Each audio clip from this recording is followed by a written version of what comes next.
India 10 news బులెటిన్లో ముందుగా headlines.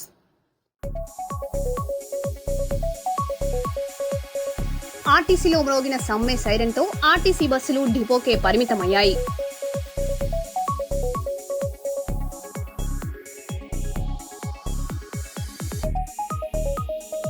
Kurnool new bus stand వద్ద డ్రంక్ అండ్ డ్రైవ్ తనిఖీలు.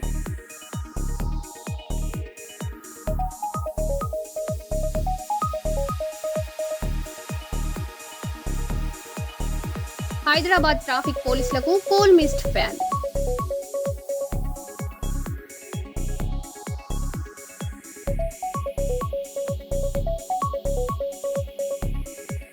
చైన్ స్నాచింగ్ చేసిన ఇద్దరిలో ఒకరి అరెస్ట్, పల్సర్ మోటార్ సైకిల్ స్వాధీనం.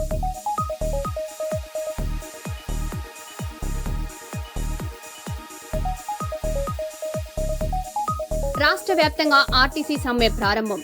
డిమాండ్లపై జేఏసీ కఠిన హెచ్చరిక.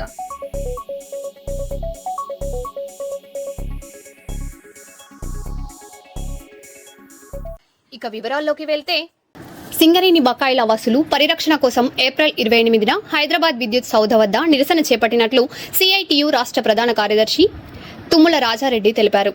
గోదావరి కనిలో పోస్టర్ ఆవిష్కరించిన ఆయన తెలంగాణ జెన్కో విద్యుత్ సంస్థల సింగరేణికి వేల కోట్ల బకాయిలు చెల్లించాలని డిమాండ్ చేశారు. నిరసనకు కార్మికులు భారీగా తరలి రావాలని పిలుపునిచ్చారు. చలో విద్యుత్ సౌధి జయప్రదం చేయండి, జయప్రదం చేయండి. కార్మికుల ఐక్యత, కార్మికుల ఐక్యత.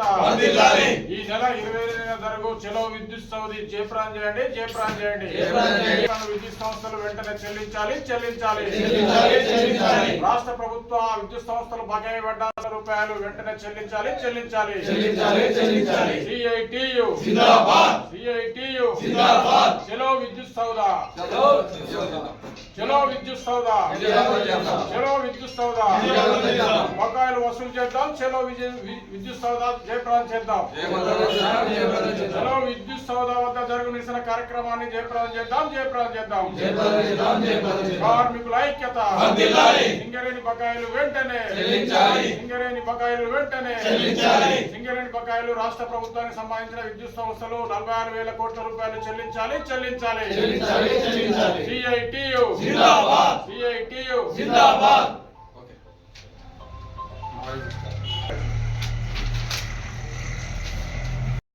ఈ నెల 28వ తారీఖు నాడు హైదరాబాద్లో విద్యుత్ Soudha Singareni calls employees union సిఐటిగా పెద్ద మొత్తంలో చేపట్టబోతా ఉన్నాం.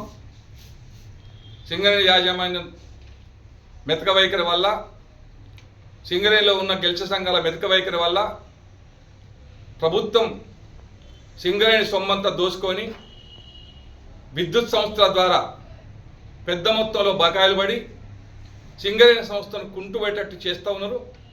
ఇది కుట్రలో భాగం అని చెప్పి మేము భావిస్తూ ఉన్నాం. గతంలో కేసీఆర్ ప్రభుత్వమే 29,000 కోట్ల రూపాయలు విద్యుత్ సంస్థల ద్వారా బకాయి ఉంటే, రేవంత్ రెడ్డి గారి ప్రభుత్వం వచ్చిన తర్వాత ఇంకా 2 సంవత్సరాలనే 22,000 కోట్ల రూపాయలు బకాయి పడ్డారు. దగ్గర 46,000 కోట్ల కేవలం విద్యుత్ సంస్థలే బాకీ ఉన్నాయి. ఇంకా ఆంధ్రప్రదేశ్ ప్రభుత్వం కూడా 4,300 కోట్లు బాకీ ఉన్నాయి. మరి సింగరేణి సంస్థ ఎట్లా నడుతుందని చెప్పి ప్రభుత్వాన్ని ప్రశ్నిస్తున్నాం. ఇవాళ డబ్బు లేకపోవటం వల్ల ఉత్పత్తి కుంటుపడుతుంది, కార్మికుల సంక్షేమం మొత్తం పెండింగ్ ఉంది, సేఫ్టీ పరికరాలు లేక చాలామంది కార్మికులు ప్రమాదాలకు గురవుతున్నారు. ముఖ్యంగా కార్మికులు హాస్పిటల్కి వెళ్తే ఏ కార్పొరేట్ హాస్పిటల్ కూడా కంపెనీ డబ్బులు వేయకపోవటం వల్ల వాళ్ళు కనీసం అడ్మిట్ కూడా చేసుకుంటలేరు. కార్మికులు, సింగరేణి కార్మికులు హాస్పిటల్కి వెళ్తే ఒక దోషిలాగా చూస్తూ ఉన్నాం.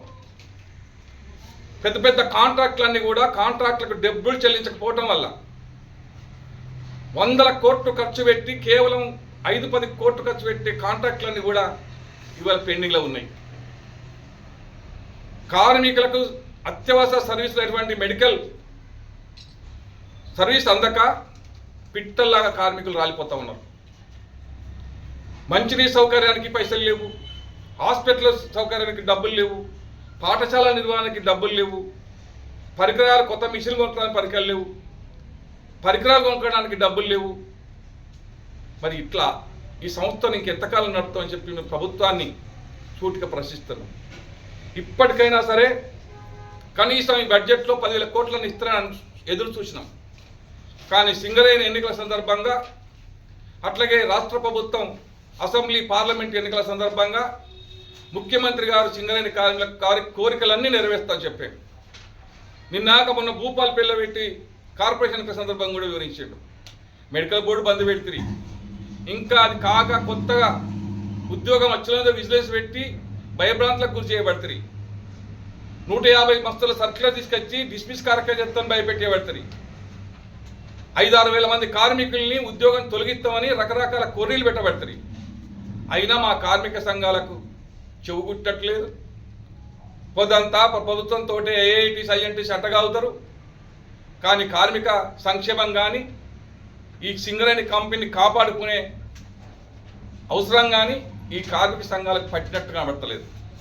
అందుకే సిఐటిగా ప్రభుత్వం కళ్ళు తెరవాలని, యాజమాన్యం ఖచ్చితంగా దీని ఒత్తిడి తీసుకురావడం కోసం, కార్మిక సంఘాలందరినీ కదిలియడం కోసం ఈ నెల 28వ తారీఖు నాడు విద్యుత్ సౌదా ముట్టడికి ఉంచడం కోసం సిఐటి నిర్ణయం చేసింది. దీంట్లో పెద్ద మొత్తంలో కార్మికులు పాల్గొని విజయవంతం చేయడం ద్వారానే మన హక్కులు, మన కంపెనీ రక్షించుకుంటామని సిఐటి భావిస్తుంది. అంతేకాకుండా ఈ విషయం ధర్నాలు ఇవన్నీ జరిగిన తర్వాత కూడా విద్యుత్ సంస్థల ద్వారా ప్రభుత్వం కనుక డబ్బులు ఇప్పకపోతే సింగరేణి యాజమాన్యం కూడా బొగ్గులు సరఫరాను జెన్కోకు ట్రాన్స్కోకు నిలుపుదల చేయాలని చెప్పి మేము సిఐటిగా యాజమాన్యాన్ని కూడా డిమాండ్ చేస్తున్నాం. అధికారుల సంఘం కూడా స్పందించి స్టేట్మెంట్ ఇవ్వాలని సిఐటిగా అధికారుల సంఘానికి కూడా విజ్ఞప్తి చేస్తాం.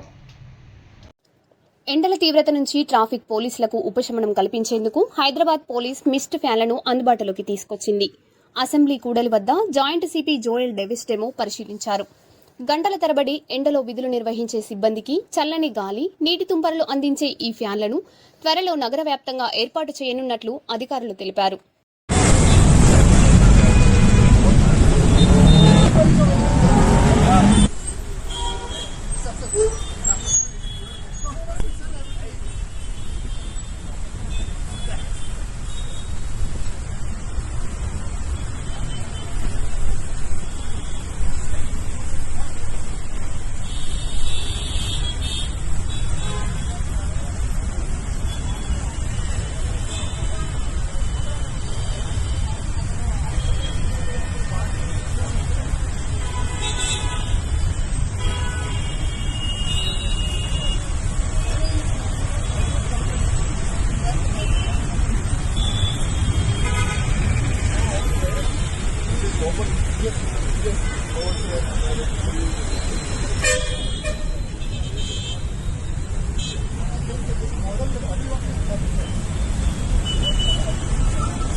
ఏపీ మాజీ మంత్రి ఆర్కే రోజా కుమార్తె అన్షు మాలిక అమెరికాలో అరుదైన గౌరవం అందుకున్నారు.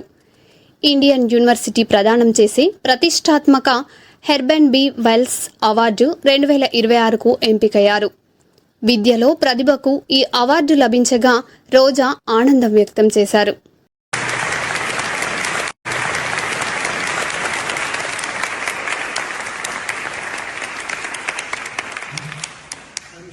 We can all agree that Anshu embodies the spirit of Herman B. Wells. Her radiant personality, passion for service, and deep and abiding love for Indiana University is evident. Anshu, please join me on stage as we are proud and excited to present you with the Herman B. Wells Award. Congratulations.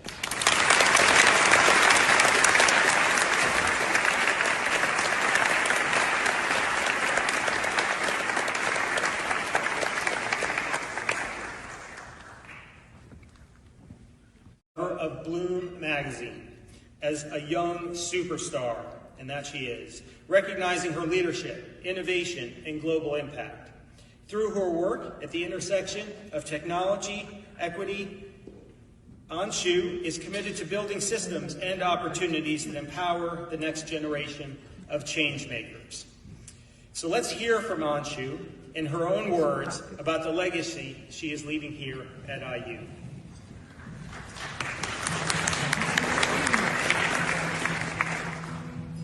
My name is Anshu Rajasabamani, and I'm the recipient of the Herman B. Wells Award.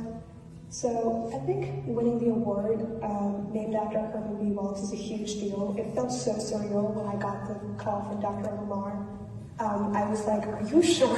I was in the induction ceremony during my sophomore year when I first heard about Herman B. Wells. The organizer was kind of making a speech about how he was a transfer student and how he kind of found his way here and had all these exceptional achievements. I think that was really inspiring for me to be able to feel like I can find my own community here. So I think, yeah, he's a really inspiring person to me. I think when I first came to IU, I was feeling very adventurous and to have this newfound sense of courage.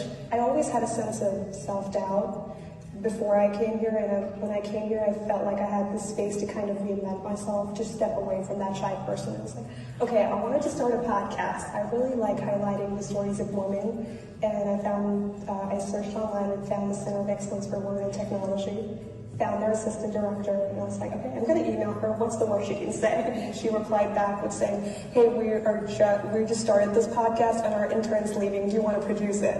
I was like, yeah, sure. Because it really shaped how I kind of went about the rest of my college career. I had to interview people, put myself out there, and talk to a lot of people that really, really got me out of my shell. I'm so grateful I sent that email. It's just all those different experiences I think really contributed into shaping the kind of leader that I was able to become. I always think, just coming from India and the kind of community that I grew up around, women's rights and advocating for women was always a big part for me. And the reason that it's so important to me is the STEM dropout rates for women are so high, not just in America. I've been able to travel around Africa and just seeing some of these experiences.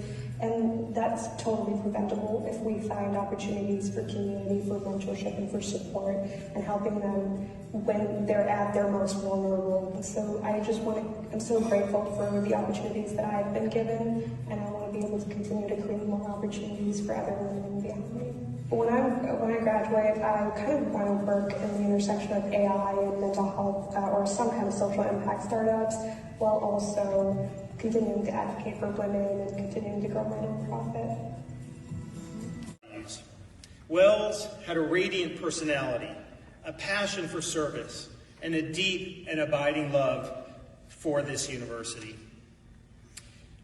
The Herman B. Wells Distinguished Senior Award honors an outstanding senior who has excelled academically and who is established as a leader within the IU community. Recipients of this award exemplify the spirit of Herman B. Wells. This year, we are honored to celebrate Anshu Roja Salavamani with this distinguished top senior award. Anshu is a Luddy Honors student, graduating with a computer science degree and minors in data science and music production. A Founders Scholar and consistent Dean's List recipient, recognized with numerous honors, including the Maureen Biggers Leadership Award for Equity and Technology, the Luddy Excellence Award, the Luddy Excellence in Leadership Award, and the Outstanding Student Leader Award from the Center of Excellence for Women in Technology. At Indiana University, Anshu serves as the academic chair for computer science in the Luddy Student Government, and previously served as a congressional representative in IU student government, advocating for student concerns and communicating constituent feedback to improve campus policies. In addition, as the president of Tau Sigma National Honor Society, she led efforts to expand mentorship, foster community, and advocate for the success of transfer students. She is also the lead intern for the IUB Women Rising program at the Center for Excellence for Women in Technology, where she leads initiatives that equip students with future-ready skills in AI, digital literacy, and leadership. Through the podcast that she has hosted and produced, women of IU, Anshu amplified stories of women, leaders, and scholars across the IU ecosystem. Anshu is completing an honors independent study in the IU Computer Vision Lab under Professor David Crandall, examining the intersection of artificial intelligence, food science, and an emphasis on user participation, system reliability, and real-world deployment. She also served as an undergraduate instructor for multiple advanced computer science courses. Her commitment to impact extends globally through experiential learning and service. As a site leader for the Alternative Break program, she led 2 international service learning initiatives in the Dominican Republic and Portugal, designing and implementing community-driven projects while fostering cross-cultural collaboration and reflection. Beyond campus, Anshu is the founder and president of Binary Horizons, an international nonprofit focused on digital literacy and AI empowerment. Through this initiative, she leads programming across multiple African nations, expanding access to technical education and enabling underserved students to build skills for emerging career opportunities. Anshu's work was recognized internationally, including receiving the Global Entrepreneur Award for Social Impact and the Global Impact Advocate Award. She was Janagama జిల్లా పాలకుర్తిలో మొక్కజొన్న కొనుగోళ్లలో జాప్యంపై BJP నాయకులు ఆందోళన వ్యక్తం చేశారు. మార్కెట్ను సందర్శించిన నేత లేగా రామ్మోహన్ రెడ్డి రైతులు ఇబ్బందులు పడుతున్నారని అన్నారు. గన్ని బ్యాగులు లేక కొనుగోళ్లు నిలిచిపోతున్నాయని విమర్శించారు. అనంతరం రైతులతో కలిసి ధర్నా చేపట్టి సమస్యలను తక్షణమే పరిష్కరించాలని డిమాండ్ చేశారు.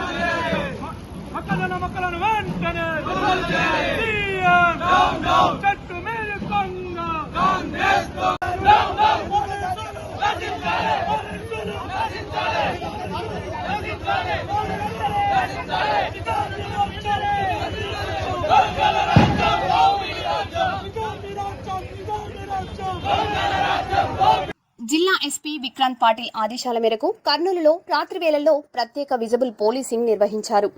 షాపులు మూసివేయించడంతో పాటు వాహన తనిఖీలు, డ్రంక్ అండ్ డ్రైవ్ చెకింగ్ చేపట్టారు. ప్రజల భద్రత, నేరాల నియంత్రణ, రోడ్డు ప్రమాదాల నివారణ కోసం ఈ చర్యలు చేపట్టినట్లు పోలీసులు తెలిపారు.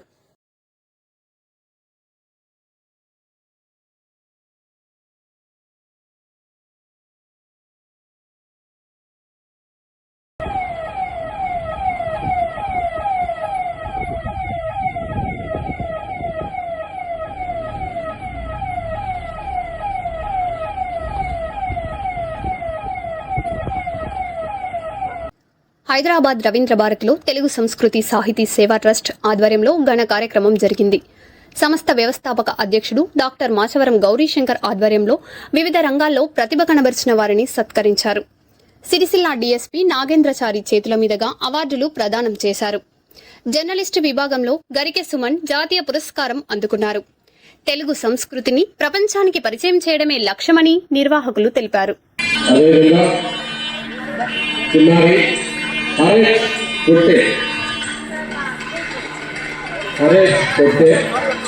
మన ఆఫీసర్ కూడా వచ్చేసి బహుమతి స్వీకారాన్ని అందుకోవాలి.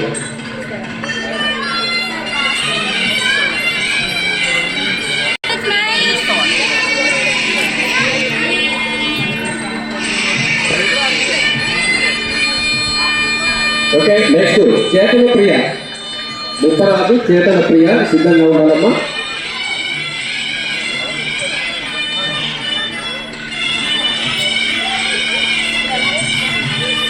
పట్టుకోదు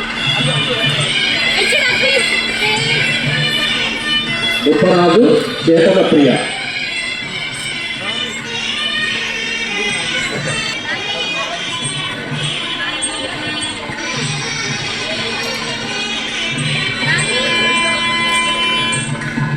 తర్వాత సిద్ధంగా ఉండవలసిందిగా చిన్నారి పయ్యపు కన్విక ముందుకు రావాలి.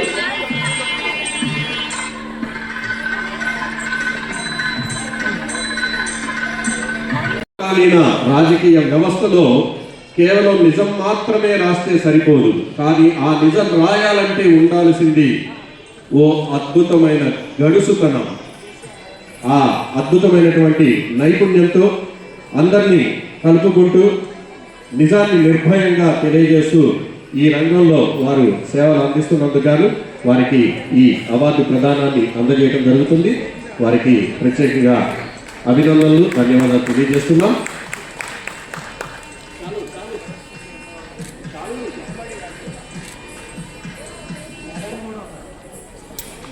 అలాగే మరో అవార్డు గ్రహీత, జాతీయ పురస్కార సన్మాన గ్రహీత గౌరవనీయులు శ్రీమతి డి నాగమణి గారు, శ్రీ జగదీశ్వరి మ్యారేజ్ బ్యూరో, బొల్లారం, సికింద్రాబాద్, తెలంగాణ రాష్ట్రం.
ఈగల్ బృందం ఆధ్వర్యంలో డ్రగ్స్ నియంత్రణపై అవగాహన ర్యాలీని జిల్లా కలెక్టర్ ఎస్పీ జెండా ఊపి ప్రారంభించారు.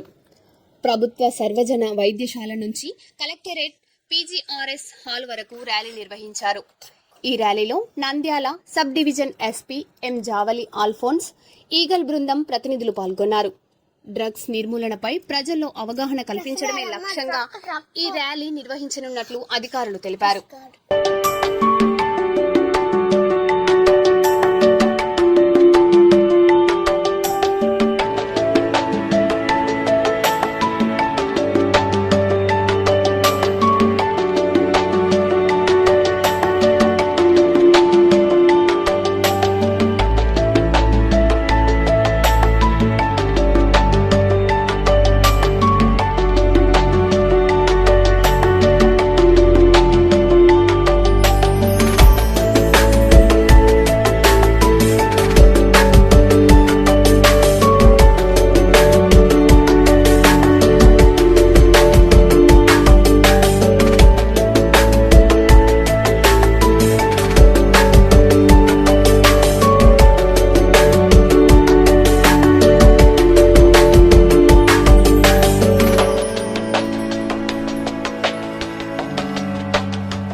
బులెటిన్లో మళ్ళీ కలుద్దాం. Stay tune.